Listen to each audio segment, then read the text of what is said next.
জনাব এম নাসিরউদ্দিনকে ত্রয়োদশ জাতীয় সংসদ নির্বাচনে নির্বাচিত সংসদ সদস্য শপথ নিতে যাচ্ছে। সেই শপথ আপনি ডাক পেয়েছেন মন্ত্রী হিসাবে? এখনো পাননি। সবাই মনে করেছে আমি এটা হ্যান্ডেল করতে পারবো, এই জন্য সবাই আমাকে পাঠিয়েছে। যেমন আমি কিন্তু সত্যকে তোমরা মিথ্যার সাথে, বাতিলের সাথে সত্যকে তোমরা হককে মিশায় ফেলো না। সত্য সত্য, মিথ্যা মিথ্যা, পরিষ্কার। মানুষ কিন্তু ব্যালটে প্রার্থী বেছে নিয়েছে। এবং আসসালামু আলাইকুম, আমি আপনাকে দেখাবো এবার সংসদে গেলেন নাসিরউদ্দিন পাটোয়ারি, কিন্তু কিভাবে, যা আপনারা জানলে অবাক হয়ে যাবেন। তো আজকের এই ভিডিওগুলো অত্যন্ত গুরুত্বপূর্ণ। তো আমি আশা করবো যে আপনারা সম্পূর্ণ ভিডিওটি দেখবেন, আর এই সম্পূর্ণ ভিডিওটি দেখলেই বিস্তারিত জানতে পারবেন। আর এই ভিডিওগুলো দেখানোর আগে আপনাদের কাছে আমার ছোট্ট একটি রিকোয়েস্ট, আপনারা যদি আমার চ্যানেলে নতুন হয়ে থাকেন তাহলে নতুন আপডেট নিউজ সবার আগে পেতে আমার এই চ্যানেলটি সাবস্ক্রাইব করে আমার সাথেই থাকুন। আর এখন চলুন কথা না বাড়িয়ে আমরা এক এক করে ভিডিওগুলো দেখে আসি। তো মাননীয় সদস্যবৃন্দ, আসসালামু আলাইকুম। আপনাদেরকে আন্তরিক অভিনন্দন। এখন আপনাদেরকে শপথ বাক্য পাঠ করানো হবে। আপনাদেরকে অনুগ্রহ করে দাঁড়িয়ে শপথ পাঠ করার জন্য অনুরোধ করছি। উল্লেখ্য যে আমি শব্দটি উচ্চারণের পর মাননীয় সংসদ সদস্যগণ ডট চিহ্নিত স্থানে নিজের নাম পাঠ করবেন। আমি সংসদ সদস্য নির্বাচিত হইয়া সশ্রদ্ধ চিত্তে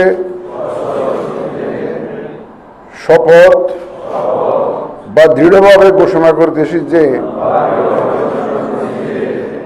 আমি যে কর্তব্যভার গ্রহণ করিতে যাইতেছি তাহা আইন অনুযায়ী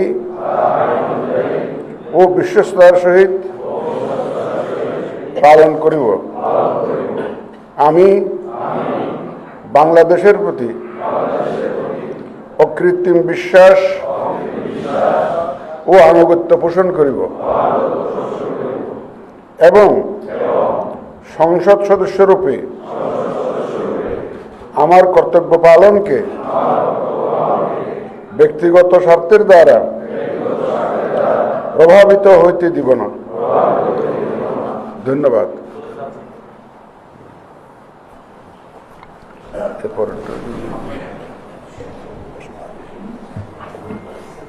ধন্যবাদ মাননীয় প্রধান নির্বাচন কমিশনার স্যারকে শপথ বাক্য পরিচালনার জন্য। এ পর্যায়ে মাননীয় সংসদ সদস্যগণকে শপথপত্রের নির্দিষ্ট স্থানে নিজ নির্বাচনী এলাকা উল্লেখপূর্বক অধ্যকার তারিখ সহ স্বাক্ষরের জন্য বিনীত অনুরোধ জানাচ্ছি। 11,000 কোটি টাকা দেশের বাইরে পাঠিয়েছেন সজীব ভুইয়া। 11,000 কোটি টাকা। তার বাবা কোথায়? তার বাবা কি দেশে? তার বাবা তো দেশে না। খোঁজ নিয়ে দেখেন, তার বাবা দেশে না, তার মা দেশে না, তারা সবাই দেশের বাইরে। ইভেন আপনি সজীব ভুইয়ার কথা বলছেন, সজীব ভুইয়া কোন দেশের নাগরিক হয়েছে সেটা আমরা এখনো জানতে পারি না। তবে নাহিদ যে ডোমিনিকানের নাগরিক হয়েছে সেটা কিন্তু ইতিমধ্যে তথ্যটা এসছে, এবং সে যে দ্বৈত নাগরিক অবস্থায় নির্বাচন করেছে এটাও তো অবৈধ। তারা শুধু সজীব ভুইয়া না, নাহিদ, হাসনাত, সার্জিস, তারপরে যে হান্নান, এরা সবাই 11 জন, পুরা 11 জন, আগের 11 জন মানে আমাদের মুক্তিযুদ্ধের সময় ওরা 11 জন যারা ছিল তারা ছিল বাংলাদেশের পক্ষে, আর ওরা 11 জন হচ্ছে বাংলাদেশের বিপক্ষে, বাংলাদেশের মানুষের বিপক্ষে। এরা সবাই দেশের বাইরে। শুধু 11,000 কোটি টাকা তো গণমাধ্যমে এসছে। আমার মনে হয় না যে 11,000 কোটি টাকা পাচার করে ক্ষান্ত হয়েছে, এরা আরো বেশি টাকা পাচার করে। সব মিলে আমার মনে হয় যে 2 লক্ষ কোটি টাকারও বেশি তারা দেশের বাইরে পাচার করেছে। এদেরকে আইনের আওতায় আনা উচিত। আজকের এই তারিখটা আপনারা ক্যালেন্ডারে দাগ দিয়ে রাখেন। বাংলাদেশের মানুষের কপালে আর কোনোদিন সুখ হবে না। কারণ 17 বছর এত কষ্ট সহ্য করার পরে, এত অত্যাচার সহ্য করার পরে, শেখ হাসিনার এত নির্যাতন এখনো পর্যন্ত চোখের সামনে ভাসে। ইলেকশন না হতেই আজকে বিভিন্ন জায়গায় আওয়ামী লীগের অফিস খুলতেছে, শেখ হাসিনার মুজিবুরের ছবি টাঙ্গাইতেছে। এটা কিসের আলামত? তাহলে এত কষ্ট করে আন্দোলন করে শেখ হাসিনার বিদায় করে লাভ হয়েছে কি? তারেক রহমানের 2 হাত পিছনে রেখে ফ্যানের সাথে টাঙ্গিয়ে নির্যাতন করছে। এই স্মৃতি এত তাড়াতাড়ি ভুললো কি করে বাংলাদেশের মানুষ? আজকে বলে গেলাম, আওয়ামী লীগের যদি বাংলাদেশে আবার প্রতিষ্ঠিত করা হয় বা বিএনপির মাধ্যমে প্রতিষ্ঠিত হয়, বিএনপির অস্তিত্ব থাকবে না। আর আওয়ামী লীগকে প্রতিষ্ঠিত করা মানে স্বয়ং জিয়াউর রহমানের রক্তের সাথে বেইমানি করা।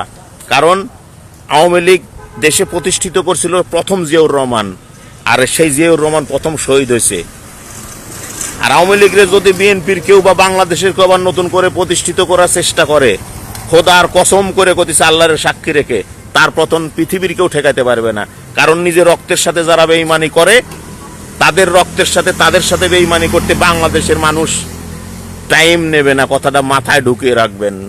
কিংবা প্রশাসনের বিভিন্ন শ্রেণীর কর্মকর্তা বা বিভিন্ন সেক্টরের মানুষজন যারা যেভাবে ইনভলভ আছেন এর সাথে, আমরা অনেকেই এই নির্বাচনকে ঘিরে এমন অনেক কাজ করছি যেগুলো অ্যাজ এ মুসলমান আমাদের করার কোনো রাইট নাই, কোনো সুযোগ নাই। আল্লাহর কাছে জবাবদিহিতার কাঠগড়ে আমাদেরকে দাঁড়াতে হবে। এই কারণে এরকম অনেকগুলো বিষয় আছে। আমরা খুব ছোট ছোট করে কয়েকটা বিষয় আপনাদেরকে স্মরণ করিয়ে দিতে চাই, যাতে আমরা অন্তত এই ভায়োলেশনগুলো থেকে, এই অন্যায় থেকে বেঁচে থাকার চেষ্টা করি এবং সামাজিক সচেতনতা সৃষ্টি করতে পারি। নাম্বার 1, নির্বাচনকে ঘিরে যে সমস্ত শরিয়ার ভায়োলেশন হয়, কোরআন এবং হাদিসের বাইরের যে সমস্ত কাজ সেগুলো হয়ে থাকে, এর মধ্যে অন্যতম বা মোটা দাগের সবচেয়ে বড় যে সমস্যাটা হয় সেটি হলো আমরা গণতান্ত্রিক বিধি ব্যবস্থায় অভ্যস্ত। এই সমাজে আমরা অনেক প্র্যাকটিসিং মুসলমান আছি, আমরা ভুলেই গেছি কোরআনে কারীমের একটি আয়াত। আল্লাহ বলেছেন, ইনিল হুকমু ইল্লা লিল্লাহ। শাসন, নির্দেশ, এটা শুধুই চলবে কার? আল্লাহ। শুধু নামাজের সময় আল্লাহ কিভাবে রুকু করতে বলেছেন, কিভাবে সিজদা করতে বলেছেন, এইটুকু যদি আপনি বিশ্বাস করেন, আর বাইরের জগতে আপনি কিভাবে চলবেন কিভাবে চলবেন না, সেখানে আল্লাহর নির্দেশের প্রাসঙ্গিকতা যদি আপনার বিশ্বাস না থাকে, তাহলে আপনার সম্পর্কে আল্লাহ তাআলা কোরআনে বলেছেন, আফাতুমিনুনা বিবাদিল কিতাবি ওয়া তাকফুরুনা বিবাদ। তোমরা কোরআনের কিছু অংশের প্রতি ঈমান আনো আর কিছু অংশকে অস্বীকার করো। ব্যাপারটা কি সেরকম?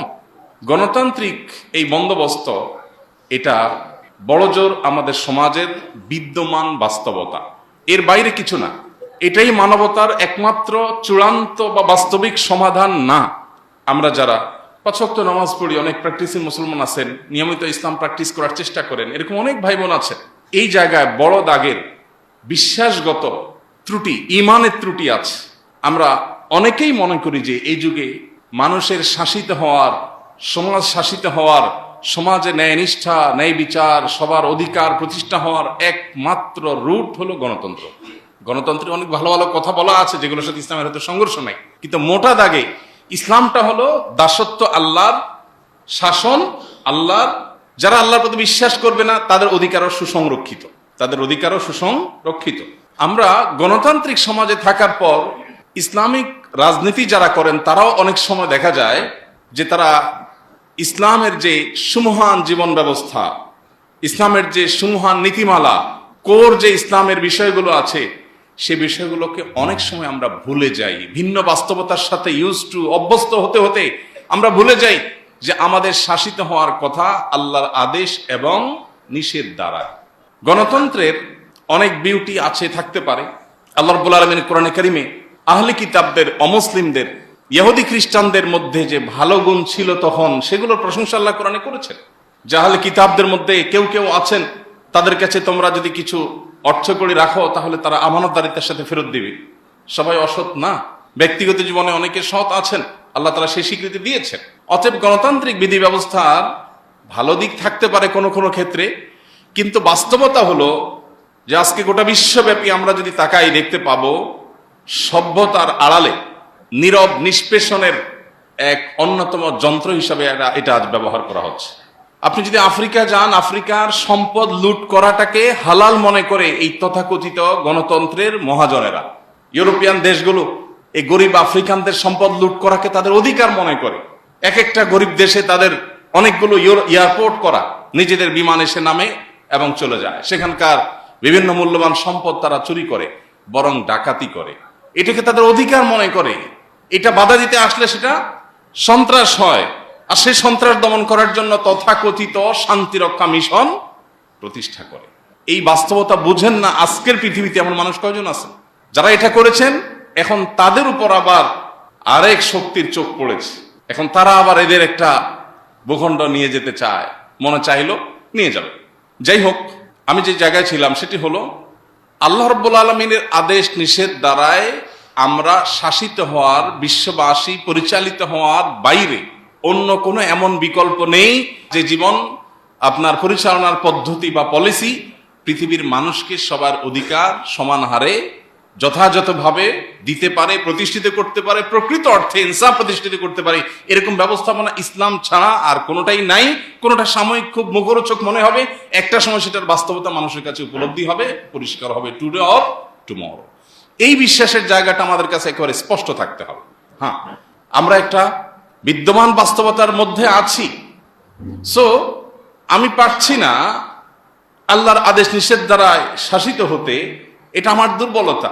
আমি যেই রাজনীতি করি না কেন, এটা আমার দুর্বলতা যদি স্বীকার করি যে এটা আমরা পারছি না, এটা আজকের বিশ্ব বাস্তব ব্যবস্থা বা আমাদের সমাজ ব্যবস্থা বা আমাদের নিজেদের ত্রুটি, আমাদের ঘাটতির জায়গা, এর জন্য বরং ইস্তেগফার যদি করি, আল্লাহর কাছে অপরাধের বোধ যদি থাকে, তাহলে এটা ক্ষমা আছে। আর যদি মনে করি না, ইসলাম এখন চলে না, আসলে ইসলাম নামাজ রোজা ঠিক আছে, ওয়াজ নসিহত ঠিক আছে, কিন্তু এই সমস্ত বিষয়গুলোর ক্ষেত্রে ইসলামের সেই কার্যকারিতা নাই, এরকম যদি কেউ মনে করে, বিশ্বাস করে, তাহলে আর যা হোক তার নিজেকে মুসলিম দাবি করবার কোনো সুযোগ থাকে না।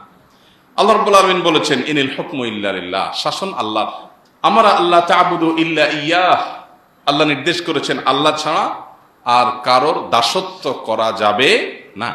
যালিকাদ দীনুল কাইয়্যিম, এটাই হলো সঠিক চূড়ান্ত জীবন ব্যবস্থা, দিন, আল্লাহর পক্ষ থেকে দেওয়া দিন, এটাই সঠিক।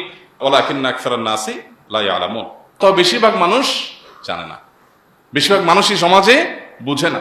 এবং এই আয়াতের মিসদাক আজকে আমরা হয়ে গেছি, এই আয়াতের লক্ষ্যবস্তু আমরা হয়ে গেছি।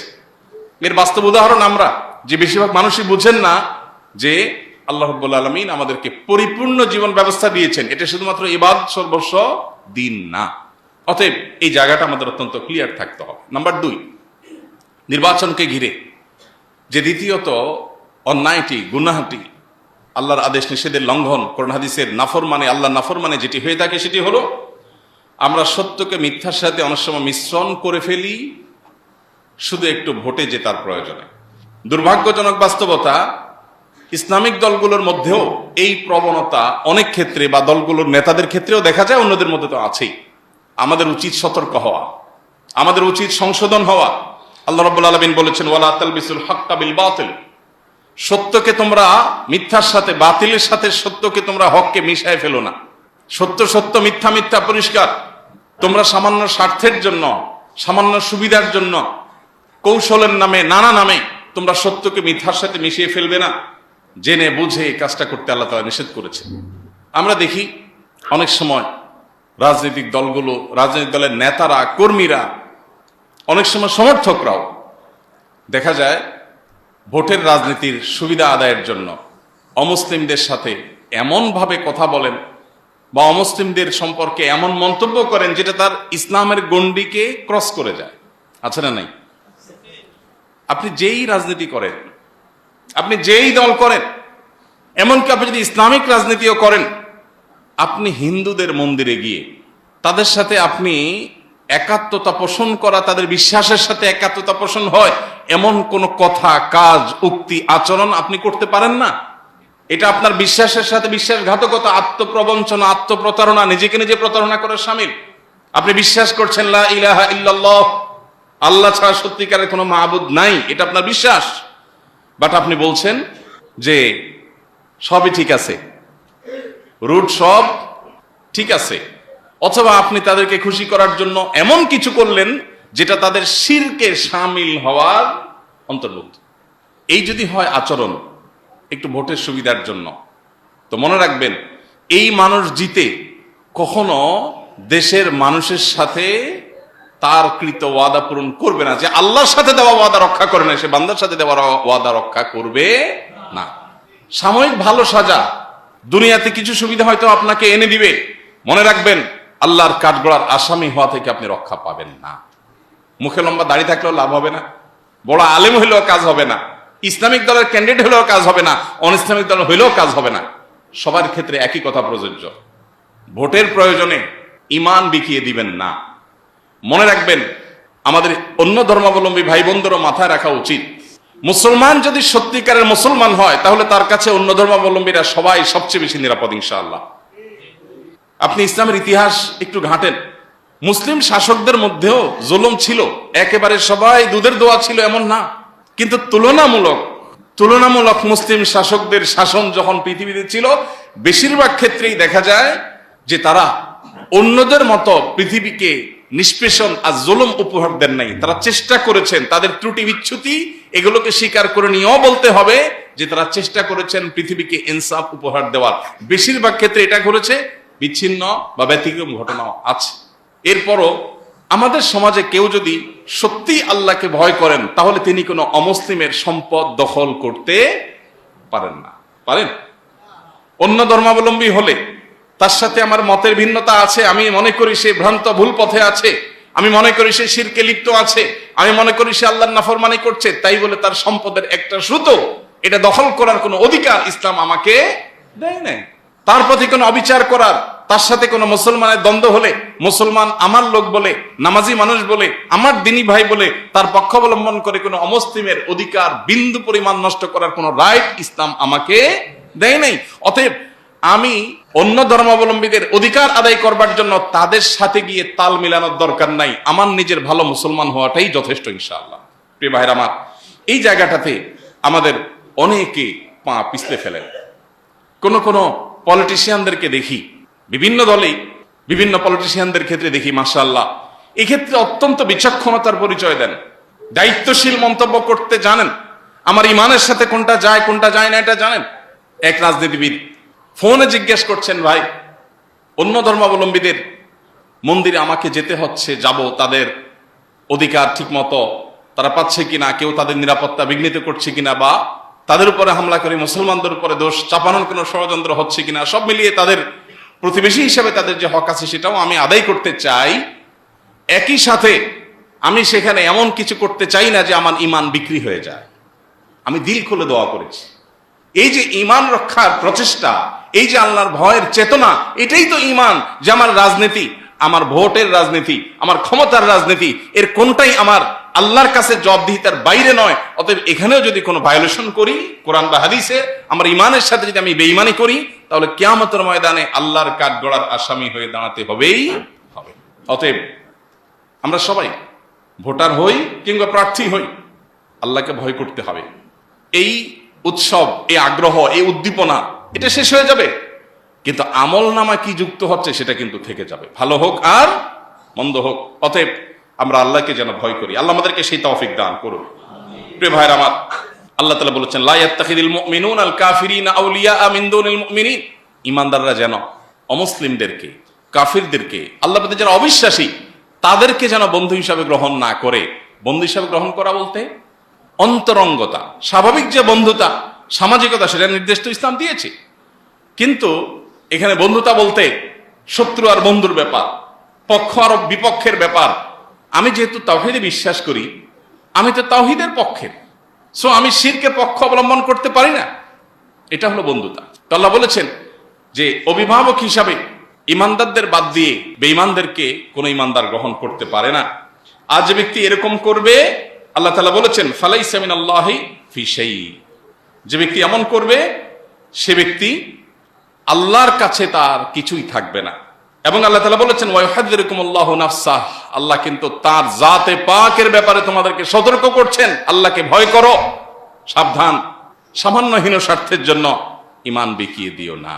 আমাদের অনেকে আছেন, আমাদের দেশের পার সেকুলারদের বা বিদেশিদের যারা বিভিন্ন এজেন্ডা নিয়ে এদেশে কাজ করতে চায় বা করে, এদেরকে খুশি করার জন্য অনেক কথা বলেন।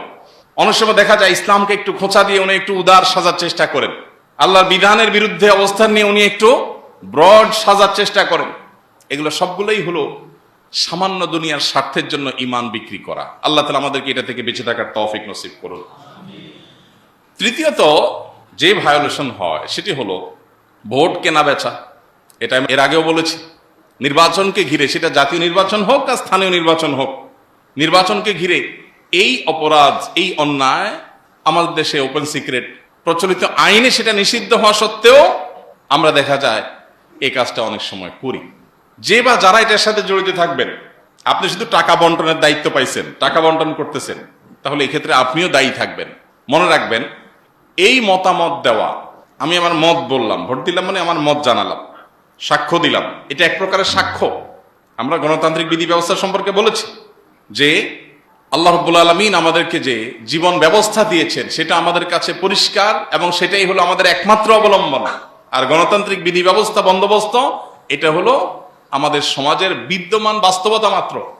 এর মধ্যে থেকেও যখন আমি মতামত দেবার সুযোগ পেয়েছি, আমি আমার সাধ্য অনুযায়ী আমার বিবেক বুদ্ধি খরচ করে দেশের মুসলিম মিল্লাতের এবং ইসলামের স্বার্থ এটা আমার মাথায় থাকবে সর্বাগ্রে।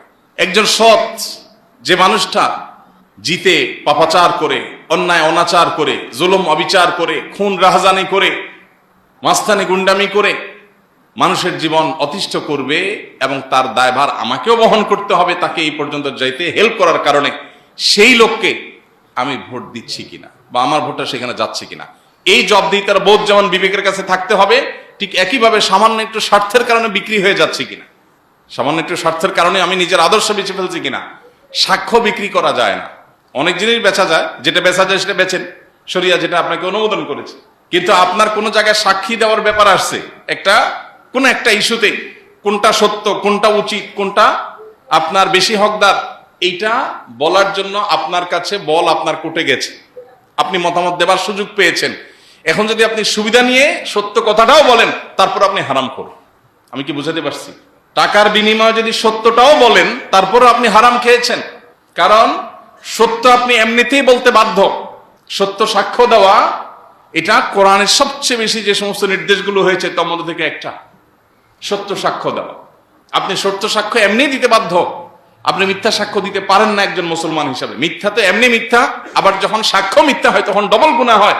অতএব আপনি সত্য সাক্ষ্য, আপনার মতামত দেওয়ার যে আমানত, আপনার যে সাক্ষ্য দেওয়ার সুযোগ, এই সাক্ষ্য দেওয়াটা সত্যটা আপনাকে দিতেই হবে। তার বিনিময়ে যদি কোনো সুবিধা গ্রহণ করেন, ধরেন দুজনের মধ্যে গন্ডগোল হয়েছে, মারামারি হয়েছে, আপনি দেখেছেন, আপনি সাক্ষী, এখন সাক্ষী দিতে এসে যে দোষী আপনি সেটা বলতে হবে, যে নির্দোষ তারটাও বলতে হবে। এখন নির্দোষ যে, তাকে নির্দোষী বলছেন, সত্যটাই বলছেন, কিন্তু বিনিময়ে ওই লোকের কাছ থেকে একটু সুবিধা গ্রহণ করেছেন, হারাম, এটা ঘুষ খেয়েছেন। চিন্তা করলেন সারা বছর সরকারের বড় বড়, দেশের বড় বড় চেয়ারে বসে বড় বড় নেতারা, মন্ত্রী, এমপিরা, তারা তো সব খায়, আমি তো সারা বছর খাইতে পারি না, নির্বাচন উপলক্ষে 500-1000 খাই, বাকি যোগে খাইলাম সবাই। দেশটা একা কিছু মানুষ লুট করবে কেন? আমরাও করি, এটাও ঘুষ, তারা যেটা খায় সেটাও ঘুষ। আর যদি আমরা সিদ্ধান্ত নিই যে ঠিক আছে আমরা চোরে চোরে খালাতো ভাই, তারা দেশের বড় বড় অঙ্কের লুট করবে আর আমরা নির্বাচনের সময় 500-1000-2000 টাকার ঘুষ খাবো, তাহলে সেও ঘুষখোর, আমিও ঘুষখোর। দিন শেষে যে চোর তার নেতাও চোর, যে ঘুষখোর তার নেতাও ঘুষখোর। আল্লাহ রাব্বুল আলামিন আমাদের এতটুকু ইমানি শক্তি দান করুন, আমরা যেন এই হারামগুলোকে না করতে পারি। চেষ্টা করা যাবে না ইনশাআল্লাহ? যতদিন আমরা নিজেদেরকে পরিবর্তন না করব, ততদিন আমাদের নেতা, আমাদের শাসকরা পরিবর্তন হবে না। আল্লাহ বলেছেন, ইন্নাল্লাহা লা ইউগাইয়িরু মা বিকওমিন হাত্তা ইউগাইয়িরু মা বিআনফুসিহিম। কোন জাতি যদি নিজেরা পরিবর্তিত না হয়, তাহলে তাদেরকে আল্লাহ তাআলা পরিবর্তন করবেন না, তাদের জাতীয় পর্যায়ে পরিবর্তন হবে না। অতএব আমাদের প্রত্যেকটা মানুষকে আল্লাহর ভয় অন্তরে লালন করতে হবে, তাকওয়া অবলম্বন করতে হবে, সত্যবাদিতার পথে আসতে হবে, অন্যায়ের পথ থেকে বেরিয়ে আসতে হবে। অন্যায় কথা বলা যাবে। ঠিক একইভাবে ভোট কেনা বেচা, যারা কিনছেন তারা হারাম দিচ্ছেন, হারামে জড়িত হচ্ছেন। আর যারা মনে করছেন যে না আমি তো চাই নাই, সাইদা দিয়ে গেছে, আমাকে জোর করে দিয়ে গেছে, তারাও হারাম খাচ্ছেন। কারণ আপনি আপনার সত্য সাক্ষ্য দিতে বাধ্য এজ এ মুসলমান। আপনি সাক্ষ্য না দেন সেটা এক জিনিস, সাক্ষ্য দিতে গেলে আপনি মিথ্যা সাক্ষী এমনি দিতে পারবেন না। অতএব এখানে বিনিময় যদি গ্রহণ করেন, মানুষের যদি বাধ্যতামূলক অপরিহার্য দায়িত্ব পালন করতে গিয়ে কোনো উপরি সুবিধা ভোগ করে, এর নাম ঘুষ। আপনি একটা চেয়ারে আছেন, আপনার কাজ এই বিষয়গুলো দেখা, সেটার বিনিময়ে উপরি হিসাবে যেটা আপনি নিচ্ছেন ওটা ঘুষ। অতএব এই ঘুষ থেকে আমরা বেঁচে থাকার চেষ্টা করবো। আল্লাহ আমাদেরকে তৌফিক দান করুন। এবং এই ঘুষ যাতে সমাজে চলতে না পারে, এ ব্যাপারে আমাদের সবাইকে সজাগও থাকতে হবে। এটা ইসলামে যেমন নিষিদ্ধ, প্রচলিত আইনেও নিষিদ্ধ এবং জঘন্য। অতএব এই জঘন্য কাজটা বা যেন কোনোভাবে হতে না পারে। আমাদের দেশে নির্বাচনকে ঘিরে লক্ষ লক্ষ কোটি কোটি টাকা খরচ করেন এক একজন প্রার্থী। হ্যাঁ, বড় বড় তাদের সভা সমাবেশ করতে হয়, খরচ আছে বুঝি, কিন্তু এই যে ঘুষ লেনদেনের যে খরচ, এই খরচের জন্য তারা প্রত্যেকে যারা গ্রহণ করবেন ভোটার আর যারা প্রার্থী বা প্রার্থীর লোকজন দিবেন, সবাইকে আমাদের ময়দানে আল্লাহর কাছে আসামি হয়ে দাঁড়াতে হবে। আল্লাহ আমাদের সবাইকে এই ভোট কেন্দ্রিক, নির্বাচন কেন্দ্রিক এই সমস্ত শরিয়া ভায়োলেশন থেকে বেঁচে থাকার তৌফিক দান করুন। আরেকটি গুরুত্বপূর্ণ বিষয় হলো বিভিন্ন মিথ্যা প্রতিশ্রুতির ফুলঝুরি। এটা নির্বাচন আসলে আমরা সাধারণ মানুষ বিশেষ করে শুনতে শুনতে আমাদের কান ঝালাফালা হয়ে যায়, তাই না? মিথ্যা প্রতিশ্রুতির ফুলঝুরি, আমি এটা করব, আমি সেটা করব, আমার দল এটা করবে, আমার দল সেটা করবে। এই যে একটা কমন কালচার আমাদের দেশে আছে, সবগুলো দলই কম বেশ এগুলোর প্র্যাকটিস করে। এই প্রতিশ্রুতি দেওয়া তো খারাপ জিনিস না, কিন্তু মিথ্যা প্রতিশ্রুতি যারা দেয়, যে এলাকার যিনি প্রার্থী সে এলাকায় এইটা করবেন ওইটা করবেন, যেভাবে কথা বলেন তাতে মনে হয় ক্ষেত খামারও রাখবেন না, ওইগুলো সব পাকা করে ফেলবে। এত প্রতিশ্রুতি আর প্রতিশ্রুতি না, এটা হলো আরেকটা ভায়োলেশন। অনেক নামাজি কালায় মানুষ এটা করে। ইসলামী রাজনীতি করতে গিয়েও যদি আপনি এরকম মিথ্যা ভুলভাল যা মুখ দিয়ে আসলো দানায় পানায় শুধু বললেন মানুষের ভোটের জন্য, মনে রাখবেন এটা সুস্পষ্টভাবে শরিয়া ভায়োলেশন, শরিয়া লঙ্ঘন। একজন মুসলমান হিসেবে আপনি এটা করতে পারেন না। মুসলমান এরকম যা ইচ্ছা তা বলবে, যা খুশি তা মুখ দিয়ে বলবে, এটা মুসলমান করতে পারে না। এ সম্পর্কে অত্যন্ত ভীতিকর একটা হাদিসের কথা শুনে নবী করিম সাল্লাল্লাহু আলাইহি সাল্লাম বলেছেন, বিশুদ্ধ হাদিস, তিনি বলেছেন লিকুল্লি গাদিরিন লিওয়াউন ইয়াউমাল কিয়ামাহ, যারা প্রতিশ্রুতি দিয়ে, ওয়াদা দিয়ে ভঙ্গ করবে, প্রতারণা করবে, ধানায় ফানায় বলে মানুষকে ধোঁকা দিয়ে বাস্তবে সেটা করবে না, আগে থেকে সে জানে, এই গাদ্দারি যারা করবে কিয়ামতের ময়দানে সব পাপীদেরই তো বিচার হবে, কিন্তু এদের কাছে একটা করে পতাকা থাকবে, যার গাদ্দারি যত বড়, যে যত বেশি মানুষের সাথে গাদ্দারি করেছে সে হারে তার পতাকা, এবং তার পতাকায় লেখা থাকবে এটা গাদ্দারের পতাকা। এটা দুনিয়াতে গাদ্দার ছিল, এটা দুনিয়াতে ওয়াদা খেলাফ করেছে, বেঈমানি করেছে, মিথ্যা প্রতিশ্রুতি দিয়েছে, চুক্তি ভঙ্গ করেছে, ওয়াদা রক্ষা করে নাই, এ মিথ্যুক, এটা গাদ্দার। পতাকায় লেখা থাকবে। রূপকথার গল্প বলছি না, নবীজির হাদিস বলছি। অতএব নেতার পক্ষ হয়ে আপনিও যদি মিথ্যা কথা বলেন তো আপনাকেও একটা ধরায় দেওয়া হবে কিয়ামতের ময়দানে। আল্লাহ তাআলা আমাদেরকে আল্লাহকে ভয় করার তৌফিক নসিব করুন। এই নির্বাচনে আওয়ামী লীগের উপস্থিতি নাই, সো সেই দিক থেকে দেখতে গেলে বাংলাদেশের মিনিমাম 30% মানুষের রিপ্রেজেন্টেশন নাই। সেটাও আমাদের মাথায় রেখেই সংসদটাতে বসতে হবে, চলতে হবে।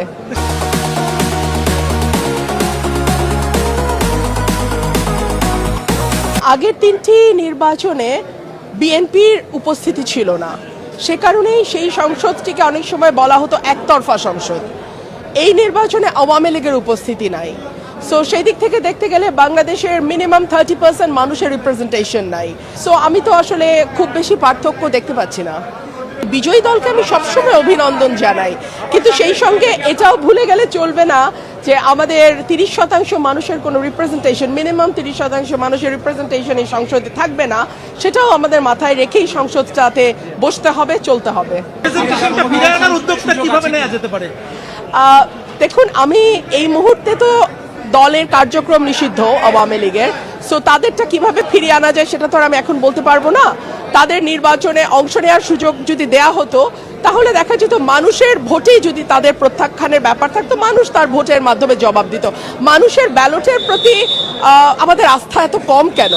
মানুষ তার জবাব সবসময় সঠিকভাবে দেয়। ধরুন আমার এলাকার কথাই ফর এক্সাম্পল, মানুষ কিন্তু ব্যালটে প্রার্থী বেছে নিয়েছে এবং এই সুযোগটা মানুষকে দেওয়া উচিত বলে আমি মনে করি। এখন পর্যন্ত না, নির্বাচনের পরে আমার সঙ্গে কোনো যোগাযোগ হয়নি কারো। না না, ঘরের মেয়ে মানে কি? আমি ব্রাহ্মণবাড়িয়ার মেয়ে, আমি ব্রাহ্মণবাড়িয়ায় ছিলাম, আছি, ভবিষ্যতে ব্রাহ্মণবাড়িয়াতেই থাকবো। আমি বিএনপির মেয়ে বলে কিছু নাই। আপনারা কেন যদি সবকিছুর মধ্যে আবেগকে গুলিয়ে ফেলতে পছন্দ করেন? আমি একটা দলের সমর্থক ছিলাম এবং আমি দেশ এবং মানুষের পক্ষে কথা বলেছি সেই দলের হয়ে। তারপরে আমাদের মধ্যে মতের মিল হয়নি, আমি সরে গেছি। এখানে আসলে আবেগকে নিয়ে আসবার কিছু আছে বলে আমার মনে হয় না। এই লড়াইটা আমার খুবই খুবই কঠিন ছিল ন্যাচারালি, বিকজ একজন স্বতন্ত্র প্রার্থী একটা দলের জোয়ারের বিপক্ষে দাঁড়িয়ে ভোট করা, ডেফিনেটলি এটা কঠিন ছিল এবং আমাকে নানানভাবে চেষ্টা করা হয়েছে সর্বশক্তি দিয়ে যাতে আমি হেরে যাই, বিকজ এটা একটা ইগো প্রবলেম হয়ে দাঁড়িয়েছিল যে দলের চেয়ে ব্যক্তির ইমেজ কেন বেটার হবে।